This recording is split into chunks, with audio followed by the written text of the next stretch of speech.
Hello बच्चों, good morning.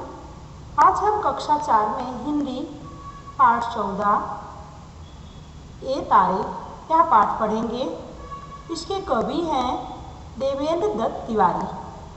यह कवि यह बताना चाहते हैं कि नील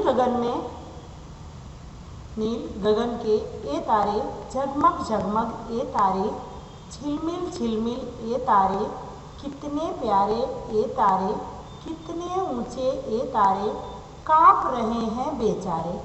इसमें देवेंद्र दत्त तिवारी यानी कवि यह बताना चाहते हैं कि नीले आकाश में चमकने वाले तारे और चाँद की बात कहना चाह रहे हैं और वह तारे चमक रहे हैं और कितने प्यारे दिखाई दे रहे हैं।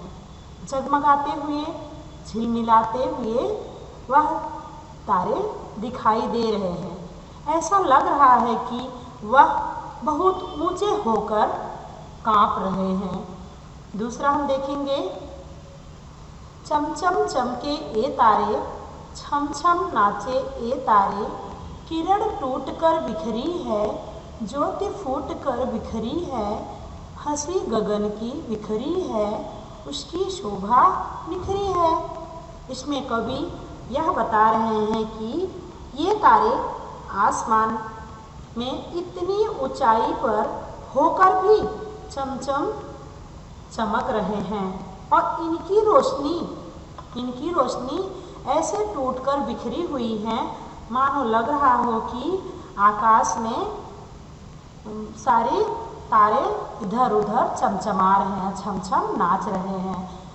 हंसी गगन की बिखरी है और आसमान की हंसी ऐसे बिखरी हुई है। ऐसे लग रहा है कि उनकी हंसी पूरी तरह फैली हुई है, उनकी शोभा निखरी है और उनकी शोभा अच्छी तरह यानी आसमान की शोभा उन्हीं के कारण, उन्हीं तारों के कारण निखरी हुई है, यानी उनकी शोभा खिली हुई है।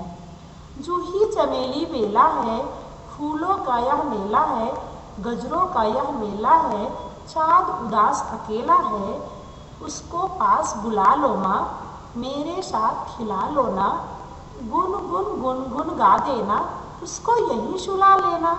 कभी यहाँ पर यह बताना चाह रहे हैं, यह बता रहे हैं कि ये तारे अपनी रोशनी को इस तरह फैलाए हुए हैं जैसे लग रहा है कि जूही चमेली बेला है और फूलों का यहाँ पर मेला लगा हुआ है और एक धागों में फूलों से बनाया हुआ गजरा, ऐसे लग रहा है कि गजरों का भी यहाँ पर मेला लगा है और वहाँ पर चाँद अकेला उदास है।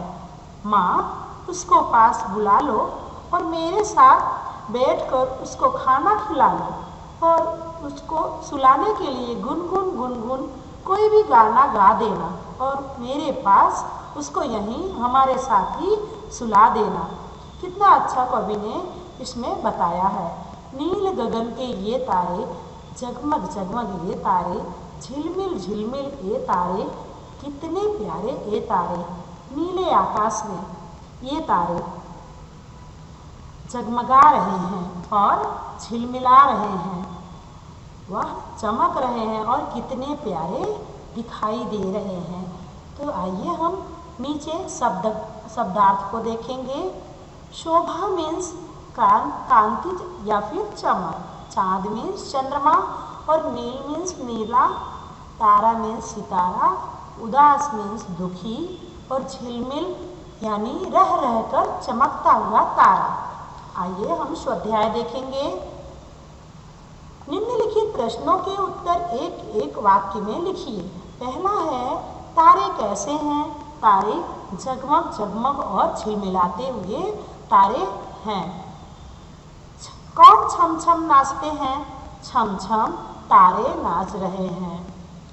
किरण कैसे बिखरी है? किरण टूट कर बिखरी हुई है।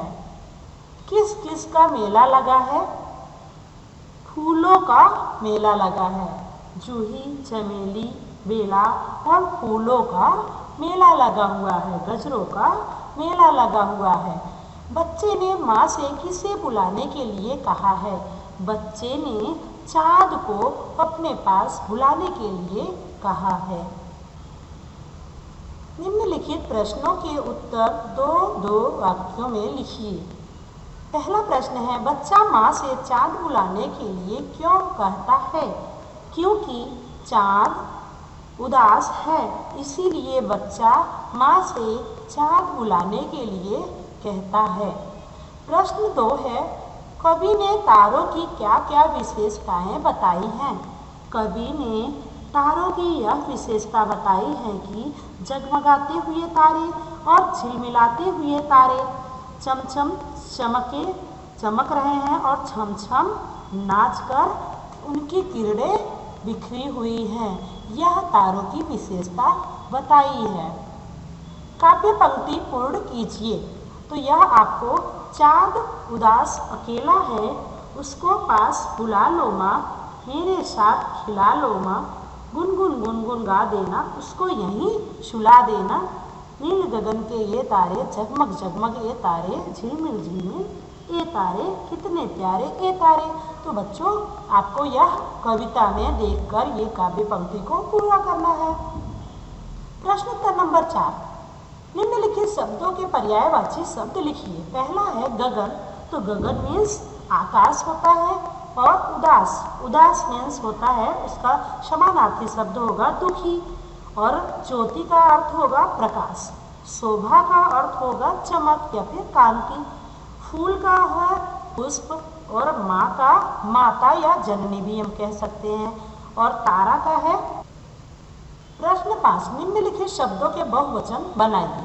पहला है तारा, तो तारे। दूसरा है किरण, तो किरणें। तीसरा है मेला, तो मेले। और यह है तो वे, उसको तो उसकी। प्रवृत्ति, चंद्रमा और तारों का चित्र बनाकर उसमें उचित रंग भरिए। यहाँ पर आप चंद्रमा और तारों का चित्र बनाकर रंग भर सकते हैं अपने कॉपी में। तो आज का वीडियो हम बच्चों यहीं पर समाप्त करते हैं। अगले वीडियो में फिर मिलेंगे, तब तक के लिए धन्यवाद।